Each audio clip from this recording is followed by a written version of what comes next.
Dear students, आज हम next topic करने जा रहे हैं। The topic is inflorescence. अब इनफ्लोरेसेंस क्या होती है, कितने टाइप्स की होती है, ये हम आज इस वीडियो में करने जा रहे हैं।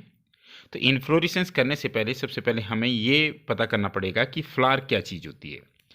You know that a flower is the reproductive unit in case of angiosperms. Angiosperms में जो रिप्रोडक्टिव यूनिट होता है उसे फ्लावर कहते हैं। And a flower is a modified shoot wherein the shoot apical meristem changes into floral meristem. Basically क्या होता है, जो शूट एपिकल मेरिस्टेम है वो चेंज हो जाता है फ्लोरल मेरिस्टेम में, और तब जाकर के हमारे पास क्या है, जो शूट है वो किस में मॉडिफाई हो जाती है, वो फ्लावर में मॉडिफाई हो जाती है।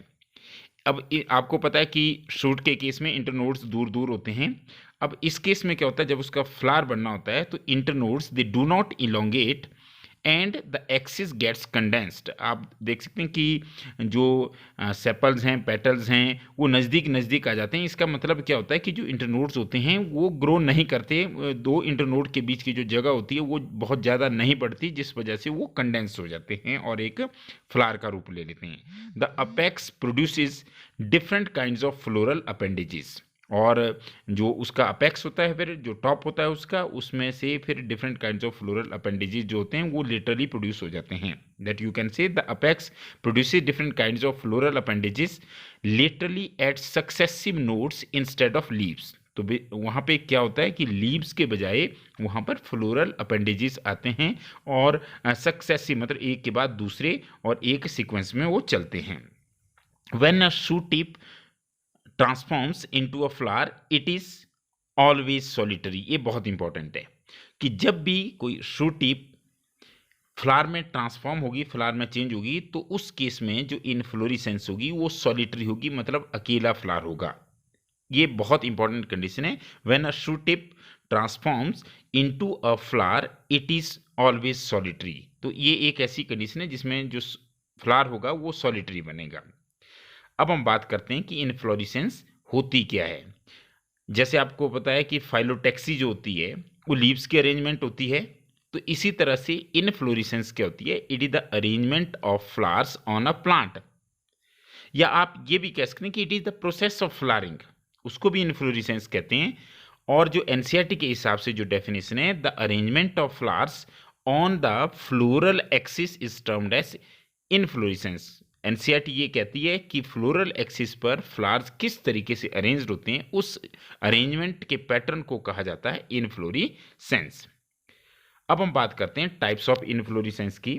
तो अगर हम इनफ्लोरेसेंस के टाइप्स की बात करें तो ये किस बेस पर इनको क्लासिफाई किया गया है, depending upon whether the apex gets converted into a flower और continues to grow, to major types of inflorescence are defined. Basically होता क्या है कि अगर जो अपेक्स है वो फ्लावर में डेवलप हो गया या नहीं हुआ, अगर वो फ्लावर में डेवलप हो जाता है तो आपको पता है कि वहाँ पे ग्रोथ रुक जाती है, और अगर वो फ्लावर में डेवलप नहीं हुआ तो उस बेसिस पे जो हमारे पास इनफ्लोरेसेंस है वो दो टाइप की है।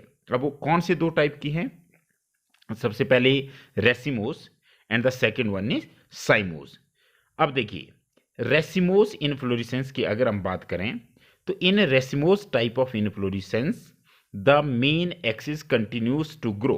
अगर आप देखें तो यहाँ आपको इस पिक्चर में साफ दिखाई दे रहा है कि जो टिप है, जो अपेक्स है, वहाँ पर फ्लावर नहीं है, केवल फ्लावर जो है वो साइड में है, और जो अपेक्स है वो कंटिन्यू कर रहा है, मतलब उसमें ग्रोथ हो रही है। तो इस तरह की इनफ्लोरेसेंस को कहा जाता है रेसिमोस इनफ्लोरेसेंस। में एक बार फिर से आपको बता रहा हूँ कि रेसिमोस टाइप ऑफ इनफ्लोरेसेंस में क्या होगा, टर्मिनल फ्लावर नहीं होगा, और अगर टर्मिनल फ्लावर नहीं होगा, अपेक्स जो होगा वो ग्रो करता रहेगा, तो इस तरह से एक्सिस वो बढ़ती जाएगी, एक्सिस की ग्रोथ स्टॉप नहीं होगी। और इस केस में जो फ्लावर्स होते हैं they are borne laterally in acropetal succession. तो रेसिमोस इनफ्लोरेसेंस की अगर हम बात करें तो यहाँ पर जो फ्लावर्स होते हैं वो एक तो लेटरल होते हैं, दूसरा वो किस में होते हैं, वो होते हैं एक्रोपिटल सक्सेशन में होते हैं।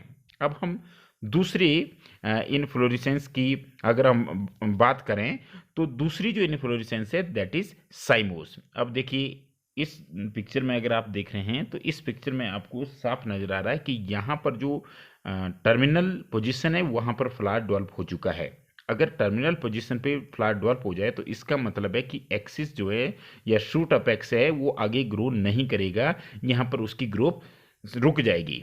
तो in cymose type of inflorescence the main axis terminates in a flower, hence it is of limited growth. तो जो मेन डिफरेंस है अगर आप साइमोज और रेसिमोज में देखें तो साइमोज के केस में क्या होता है, टर्मिनल पोजीशन पे या मेन एक्सिस के लास्ट पॉइंट पे उसके अपेक्स में एक फ्लावर होता है और इस वजह से वहाँ पे जो ग्रोथ होती है वो वहीं रुक जाती है, मतलब it is of limited nature. तो अगर आप देखिए तो वहाँ पे ग्रोथ लिमिटेड होगी। लिमिटेड का मतलब कि उसी पॉइंट तक होगी जब फ्लावर डेवलप हो गया, फिर उसके बाद वो एक्सिस आगे ग्रो नहीं करेगी। पर अगर हम रेसिमोज इनफ्लोरेसेंस में देखें तो वहाँ पे जो ग्रोथ होगी वो कंटिन्यू रहेगी। क्यों? क्योंकि वहाँ पे जो मेन एक्सिस होती है वो टर्मिनेट नहीं करती किसी भी फ्लावर में, वहाँ पे फ्लावर जो होते हैं वो लेटरली प्रोड्यूस होते हैं।